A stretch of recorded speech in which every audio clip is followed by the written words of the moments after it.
22 से 24 साल के उम्र तक लंबाई बढ़ावल जा सकेला।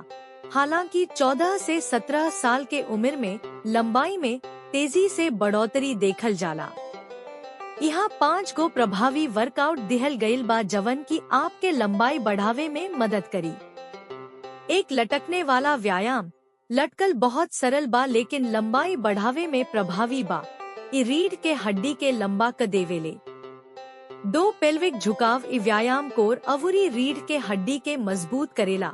ई लोग बढ़िया मुद्रा बनावे में भी कारगर होखेला। 3 कोबरा स्ट्रेच। लंबाई बढ़ावे खातिर इस सबसे निमन व्यायाम में से एगो हा।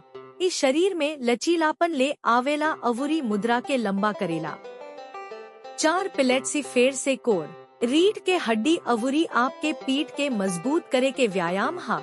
इस शरीर के लचीलापन बढ़ावेला अवुरी कोर मांसपेशी के निर्माण करेला। 5 तादासन या पर्वत मुद्रा। योग मुद्रा हा। ऐसे पूरा शरीर के खिंचाव अवुरी मांसपेशी के मजबूत करे में मदद मिलेला। लंबाई भी आनुवंशिक कारक अवुरी बच्चा के दिहल पोषण पर निर्भर करेला। ऐसे किशोरावस्था में उच्च प्रोटीन आ कैल्शियम वाला आहार होखल जरूरी बा।